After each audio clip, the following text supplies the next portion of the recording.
চৈত্রের ঢাকে কাঠি পড়লেই গোটা বাংলা জুড়ে গাজনের বাজনা বেজে ওঠে।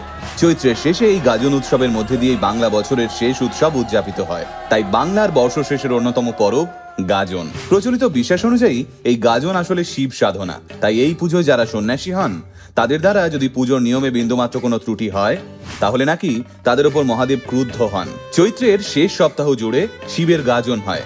এই গাজনে শিব ভক্তরা এবং যারা গাজনের সন্ন্যাস নেন তারা বিভিন্ন রকম শারীরিক কসরত করে মহাদেবকে সন্তুষ্ট করেন। তাই আজও গ্রামে গঞ্জে গাজনের বৈচিত্র্যপূর্ণ ছবি আমরা দেখতে পাই। চৈত্রের শেষে গাজনের ঢাক আমাদের জানান দেয় নববর্ষ আসন্ন। গাজন উৎসবের মূলত তিনটি অংশ থাকে।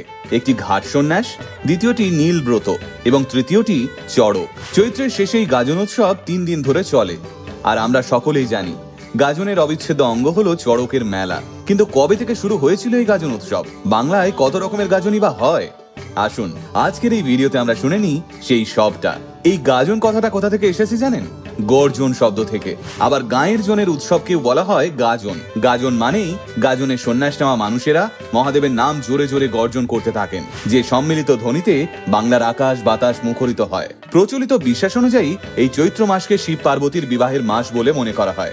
আর গাজনে যে সন্ন্যাসীরা সন্ন্যাস গ্রহণ করেন তাদের বর পক্ষ বলে মনে করা হয়। এই গাজন আবার অনেক জায়গায় বৈশাখী বুদ্ধ পূর্ণিমাতেও অনুষ্ঠিত হয়। সেই গাজনকে বলা হয় ধর্মের গাজন। এই ধর্মের গাজন হয় বৈশাখ, জ্যৈষ্ঠ এবং আষাঢ় মাসে। আর চৈত্র মাস ছাড়া বাকি যে কোনো মাসে যদি শিবের গাজন অনুষ্ঠিত হয় তাহলে তাকে বলে হুযুগে গাজন। তবে শুধুমাত্র মহাদেবী নন, জায়গা বিশেষে গাজন হয় ধর্মরাজ, মনসা কিংবা বীর বলাইকে নিয়েও। বাংলার এই একটা মাত্র উৎসবের রন্ধ্রে রন্ধ্রে মিশে থাকেন বিভিন্ন লৌকিক দেবদেবী, এমনকি কোথাও জুড়ে থাকে বৌদ্ধ প্রভাবও। যদিও কালের নিয়মে গাজনের অনেক নিয়মই আজ বিলুপ্ত প্রায়, কিন্তু তবুও বাংলার এই লোক সংস্কৃতিকে আজও আঁকড়ে ধরে বাঁচিয়ে রেখেছে গ্রাম বাংলার মানুষেরা। অনেকে আবার বাংলার বর্ষশেষের এই অনুষ্ঠানটিকে অন্তজ শ্রেণীর মহোৎসব বলেও উল্লেখ করেন। কারণ গ্রাম বাংলার কৃষক থেকে শুরু করে কারিগর, মালো, মুচি, হাঁড়ি, জেলে, বাউদি, বাগদি, কৌম সমাজের মানুষেরা এই গাজনের পুজোয় অংশগ্রহণ করেন। আর তারা এই ভয়ানক শারীরিক কসরত করে এই সময় মহাদেবের উপাসনায় মেতে ওঠেন। এই পুজোর ক্ষেত্রে সবচেয়ে উল্লেখযোগ্য বিষয়টি হলো দৈহিক যন্ত্রণা। মহাদেবের নাম নিয়ে জ্বলন্ত কয়লার উপর দিয়ে হাঁটা, সারি সারি কাঁটার উপর ঝাঁপ, ছুরির ওপর লাফানো, আগুনের ওপর নাচ, শরীরে বান বিদ্ধ করা, শিব ঠাকুরের বিয়ে দেওয়া, কুমির পুজো, গাছে দোলা, এই সবটাই গাজনের একটি উল্লেখযোগ্য অংশ বলে মনে করা হয়। তবে এই চৈত্র সংক্রান্তির গাজনে কালী নাচ একটি উল্লেখযোগ্য অনুষ্ঠান, যা আজও বাংলার বহু জায়গায় অনুষ্ঠিত হয়।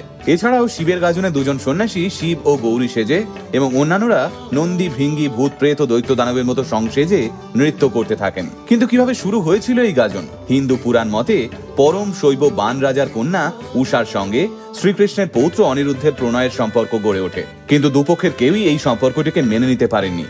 আর তাই এই সম্পর্ককে ঘিরেই বান রাজার সঙ্গে শ্রীকৃষ্ণের যুদ্ধ হয়। সেই যুদ্ধের সময় নাকি শ্রীকৃষ্ণের চক্রের আঘাতে বান রাজার 2 হাত কাটা যায়। সেই 2 হাত কাটা রক্তাক্ত অবস্থাতেই বান রাজা মহাদেবের সামনে এসে নৃত্য শুরু করেছিলেন অমরত্ব পাওয়ার আশায়। ওই যন্ত্রণা কাতর নৃত্য দেখে মহাদেব বর দেন, আজ থেকে যদি কোনো মহাদেবের ভক্ত নিষ্ঠাচারে এভাবেই নৃত্য করে, তাঁর আরাধনা করেন, তাহলে মহাদেব তাকে আশীর্বাদ করবেন।